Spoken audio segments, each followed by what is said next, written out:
My name is James Irvine. I'm an industrial designer. I'm British, but I live in Milan since 25 years.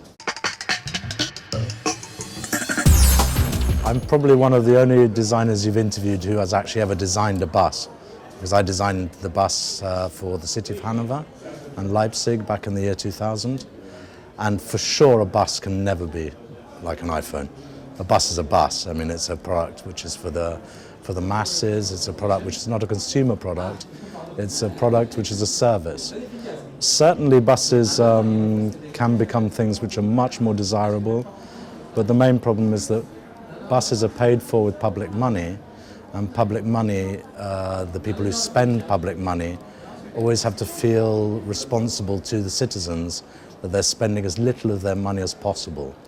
So design, unfortunately, becomes, or rather quality in the product for the human aspects becomes less important. You say keep it. I don't think it is a sexy topic, unfortunately.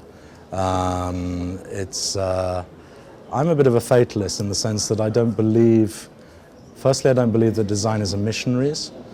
I believe very much in government, controlling industry, and proposing to industry, or rather forcing industry, to be more responsible and adopt sustainable attitudes.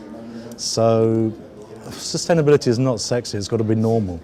And until politicians and systems of politics force industry to be sustainable, I don't think much is going to happen.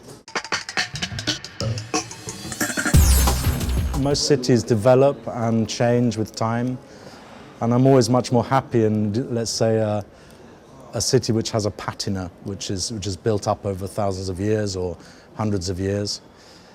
I don't think architects and designers have really enough skills to design something from scratch, which is a wonderful environment. It's too forced usually.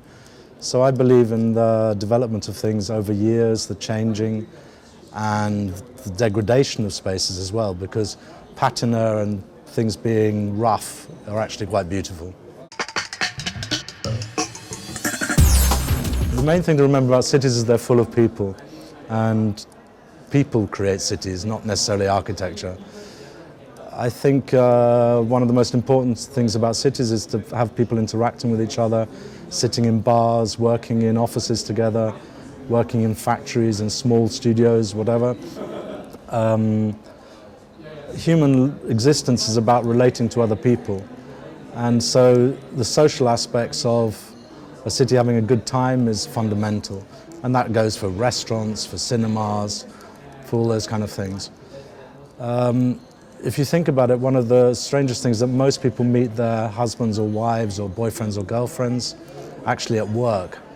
So the idea of work and people sharing work in offices is a fundamental thing to create a happy life.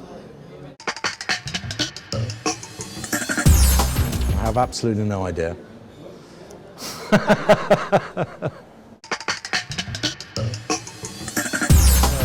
Myself living in Milan, the memes are, for example, every morning I go to my bar, and my barman, he knows that I like my coffee just a tiny bit longer than a normal coffee, and he also passes me the correct sugar because I like cane sugar rather than white sugar.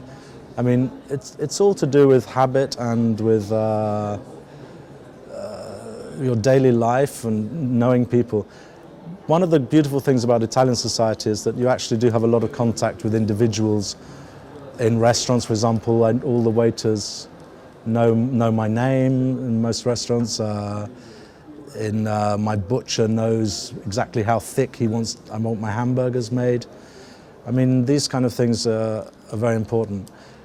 I think a lot of other societies where, for example, supermarkets are the norm, and you go into the supermarket and you have no impact on products and normal things in life. So the personal aspect of all of this is extremely important. A city doesn't exist without people, as I said before, so certainly it does. And I mean, cities should create stories for people in the sense that everybody's life in cities, from whether it's crime or whether it's the fact you got a parking ticket one day, whatever. The problem is to not let cities squash the individual, which often happens. I mean, I often think about one of the major problems with there's so much communication. In fact, you have internet and PlayStations and all this kind of things, that people are actually hiding away in cities. They're tending to close and cocoon themselves into little places. Today, I can order all my food from the supermarket, which is delivered to my door. Cities basically need much more interactive space where people can connect. A lot of that also has to do with climate as well, because thinking about Sweden, in the winter it's cold and dark, and so everyone wants nice restaurants or whatever. Think about Italy, everyone can sit on the street all day in the summer. It's fundamental that we think about how people interact in space. I see work as life for me. I mean, my work is my life. I don't see work as being a way for me to earn money, to get food, to live. I feel very lucky in that sense. I'm sure, you know, the majority of people don't see work like that, because the majority of people actually are doing fairly mundane things in the end. But certainly, if you consider that a lot of the mundane tasks that people have are luckily changing with technology to lessen. People aren't in factories putting like peas into boxes anymore. There's robots doing it or whatever. Maybe the future society is more about working with people's intelligence rather than people's physical capability to move one thing or another. Big question. I mean, of course, capitalism exists and capitalism drives our society. People need to create things which are sold and to give people jobs to then go and buy something again. One of the real problems, and I think recently in this present economic climate, we've seen that greed has been very bad for our society. And if I think about it today, that it's very difficult for people, for example, to buy a house in the city. I mean, you need to have, either you have to be born rich or have mummy and daddy give you something. It's almost impossible today for young people to buy a house in the center of a city. There's something definitely wrong with the way things are valued, the way things are overvalued. But I guess it's also a problem of overpopulation and those kind of things. I'm not a great believer in ideologies or in perfection.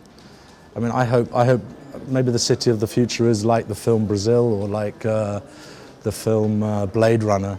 We will live in a society of decay and all the dreams are falling apart.